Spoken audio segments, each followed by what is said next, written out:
It's coming up to the end of March now and things are getting a lot busier in the greenhouse here. I've even employed the help of this wallpaper table just to help me clear up some space on the potting bench so that we can keep sowing seeds. Today I'm going to be starting off planting on some cucumbers and pumpkins that I've grown in the windowsill at home. And I'm going to put them on into some slightly larger 12cm pots, and then I'm going to leave them in the greenhouse with some plastic covers on top. We've got some other things going on here too. We've got the greyhound cabbage, which has started sprouting. Purple sprouting broccoli has started. Red cabbage. And I also noticed that it looks like the rocket that we planted last week has started sprouting too. Other jobs that I've been getting up to this week on the allotment. I did plant some onion sets into the ground. These are red barren. And I've covered them up with netting after last year. They got absolutely pillaged by the pigeons. Also, that corner of the garden that I was messing around with, putting that edging in last week, I managed to get it cornered off fully and another length or so of scaffold board in the ground. Anyway, let's get started with planting on these pumpkins and cucumber seedlings. I've got 6 of these 13cm pots. I'm just gonna lob some compost into each of them to get us started.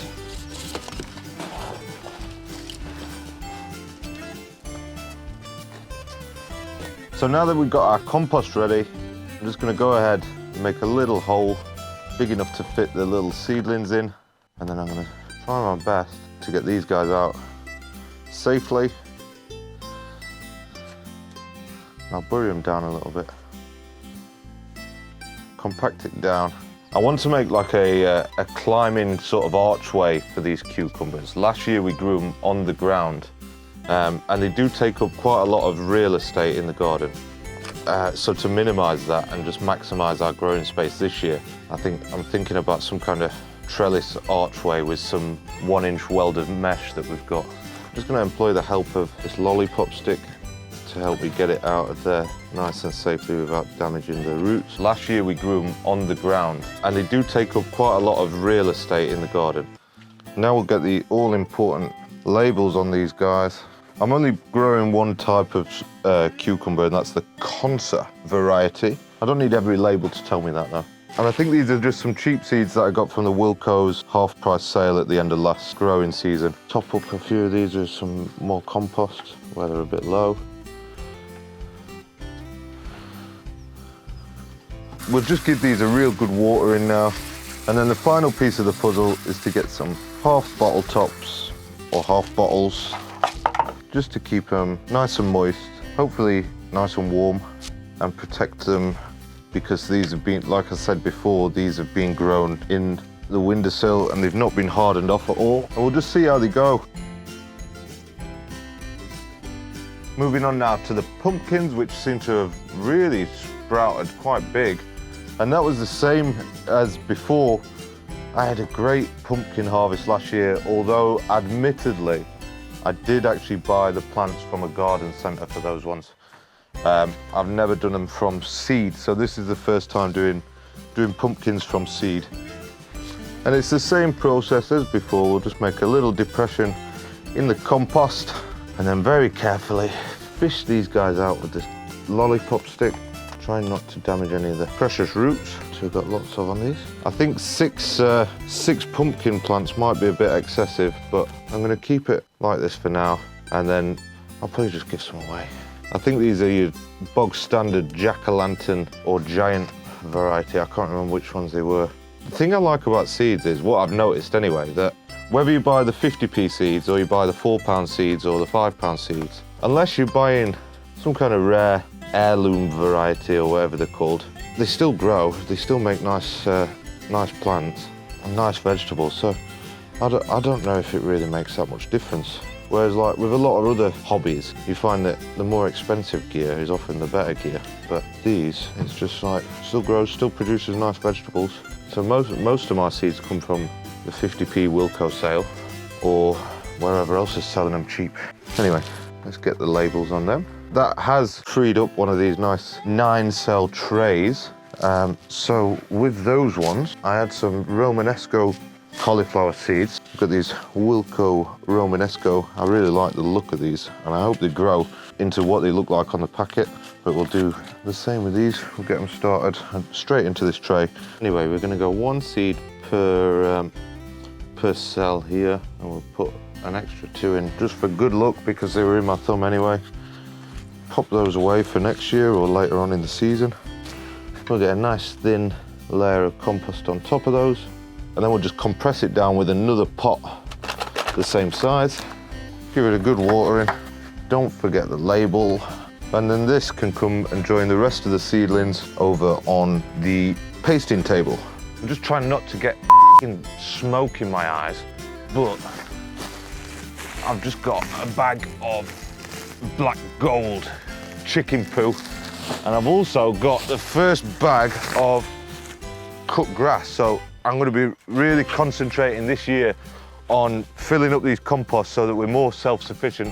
I did end up buying some compost yesterday, but it were a bargain because it was 4 for a tenner from the range. 4 50 litre bags for £10 yesterday, which I was really happy with. But let's get all this chicken muck on and grass on, and then I'll come down in the week and get some paper on here so that it evens out the greens with the browns.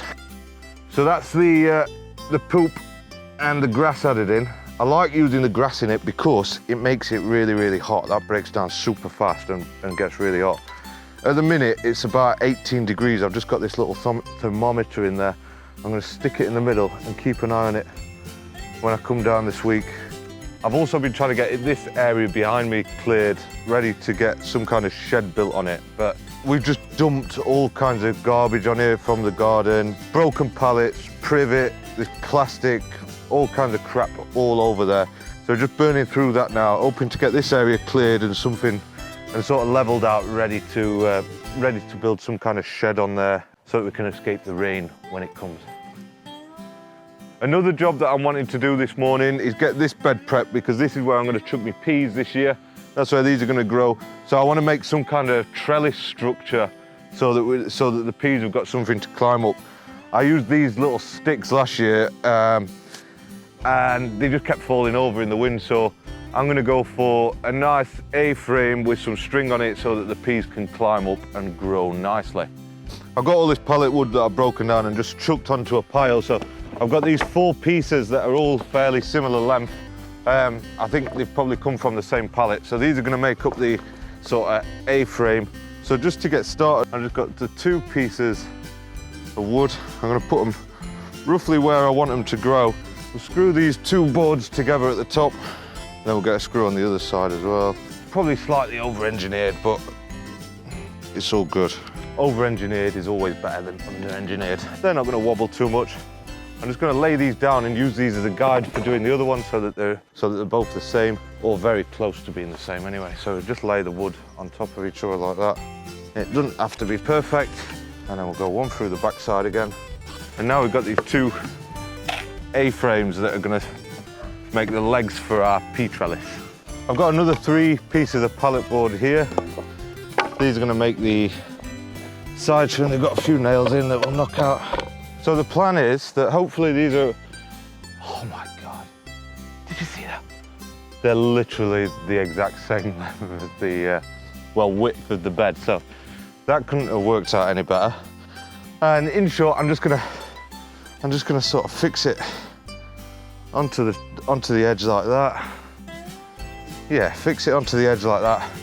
Put one there, one on the other side, and it'll make a nice little A-frame sort of structure so that we can attach the string to.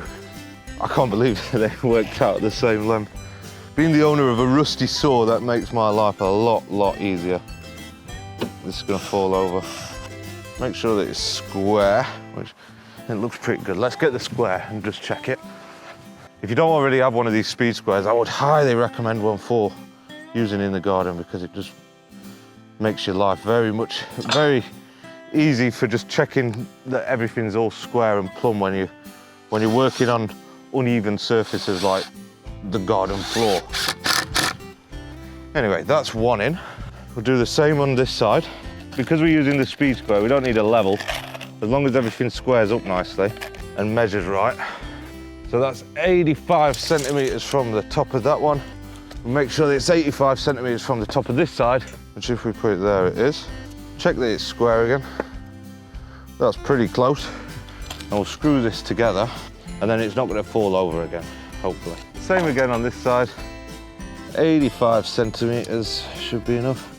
I don't have a pencil, so I'll just use a bit of muck as my guide.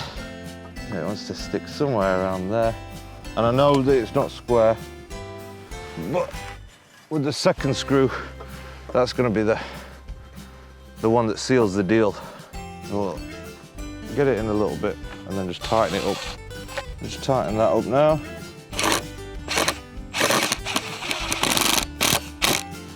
And that's pretty good. Same on that side. And then we're nearly there really. That's the other side on. It looks a lot lower down, so that's 85. And that's 85. It must just be that this side's sunken down more. It's all good. Let's push it in the ground a little bit more for some extra stability. And then we just need a piece across the top. And I think we'll sit in just something like that. Maybe we've got a screw long enough for it though. Right, so yeah, that should just be long enough. Let's get it in there. Solid, that. Solid. And then now we need good accuracy. I think it's gone through. Oh, we're winning now. Do the same on this other side. I'm pretty happy with that. Look at this. Nice. I was going to put like a brace across here, but I don't really think it needs it. It's solid. Chuffed. Right, I just need to get some string now, and I'm going to run it sort of over. I'm just going to use this twine, and we'll start it off in this corner here with a little knot. So I'm just going to mark along the top every 100 mil, and then I think I'll come up with another cunning plan to hold the string in place. So I'm just going to get the saw and just make a little score over the top there. And then the string's not going to slide about, it's just going to sit in that little groove that I've created.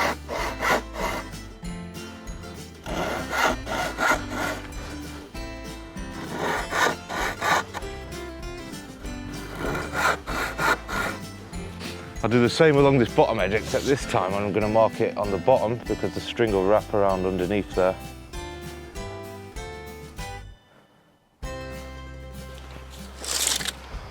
And it's a bit more awkward, but I'm just going to get a little start on those with the rusty saw.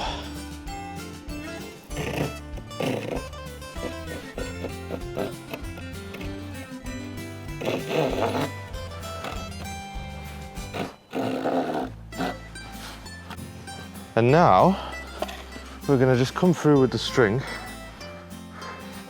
drop it into our little hole that I've created.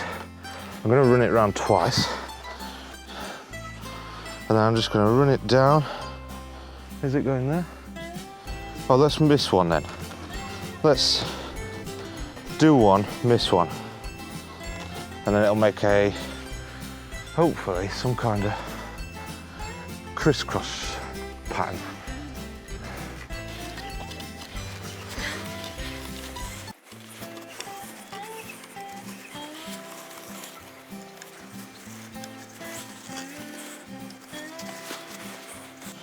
If I wrap it around twice, then it's gonna stay fairly tight, isn't it? I won't miss one.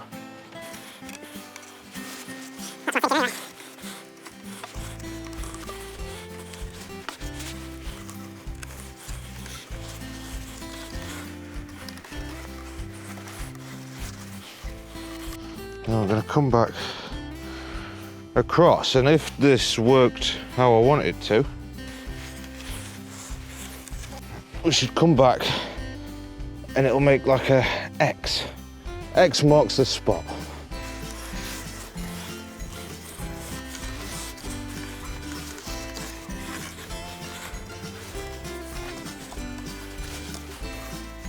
Oh, it's working. Oh, it's working.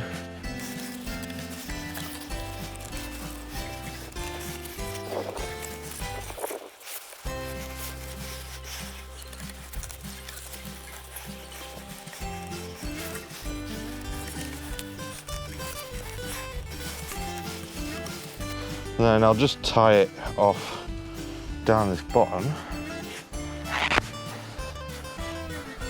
so it's not going to come loose. This is where all the Boy Scouting from my younger days will come in handy while I pretend that I can tie a knot.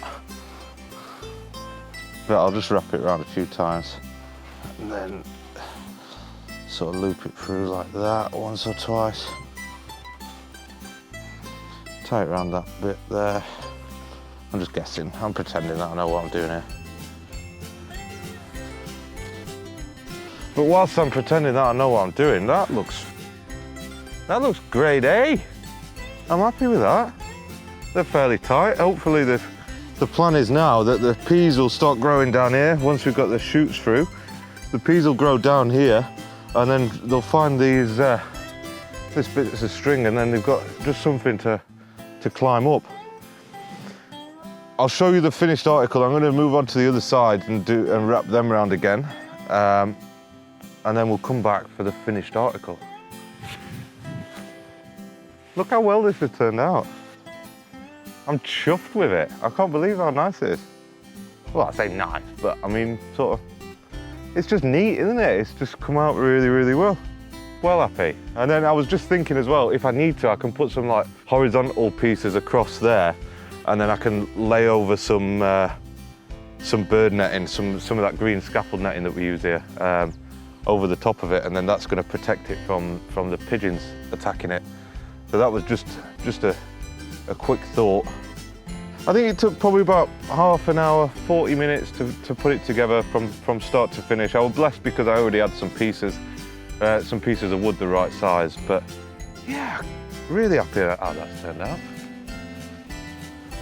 Another job that we got done this morning, my dad's been down because he's got an electric jigsaw and he's just took the edges off this potting bench, so it's sort of straight. Sort of straight, I'd say, yeah. Fairly straight, straighter than it was, and it's looking a lot better now. So we can, I think next week I'm going to come and put like a L shape on it, and then get a shelf on the bottom of this, and just keep up getting these little projects what I want to get done actually finished, rather than just started, half done, like everything is in this garden, and actually finish something for once in my rotten life. Just whilst I'm on the subject of starting things and not finishing them, I've got this lovely rhubarb crown that I dug out last year when I started messing around with this border and trying to tidy it up, and it has started shooting just on its own, and I feel a bit bad for it because I've just neglected it. But that's one job that I'm going to do now. Whilst it's on my mind, I'm going to try and split it a little bit. I know you meant to do this back in December sort of time, but hello birds. I'm going to split it a bit and just spread it out along this border that I put in last week.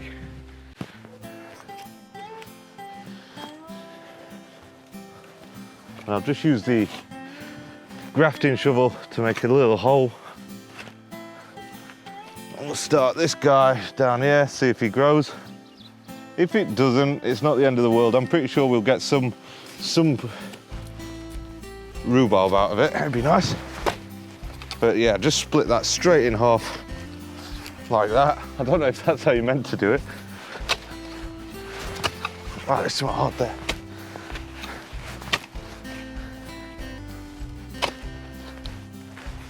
Just make a nice hole ready for this to, oh blast.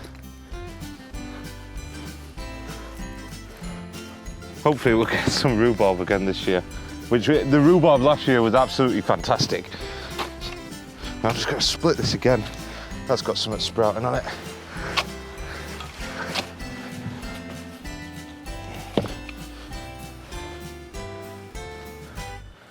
It might be a bit late, but it grows fast, doesn't it? And it should catch up. Anyway, that's in. We've got one sprout in there. There's some more sprout in there. We'll see how we get on. Hopefully by the end of next month, we might be able to harvest some rhubarb from there if it grows, which would be nice. Also, this area here, it's just full of bones. And I think somebody might have once buried the dog in here because last year I did find a skull. Well, I didn't find the skull. Lennon, my then 7-year-old son, found the skull, and had bad dreams for about a week after finding that, so that was nice. I just wanted to show you this thing that I picked up from my office last week. Somebody had chucked it on the scrap pile, but it was one of my neighbours. It's like a shared sort of unit where there's all kinds of people. Anyway, she's an artist, and she'd made this this nice thing, and she decided that she was going to throw it out, and I thought that it'd make a nice, just some kind of nice planter next to our bench here so that we can grow something in it. So I just chucked some compost in there,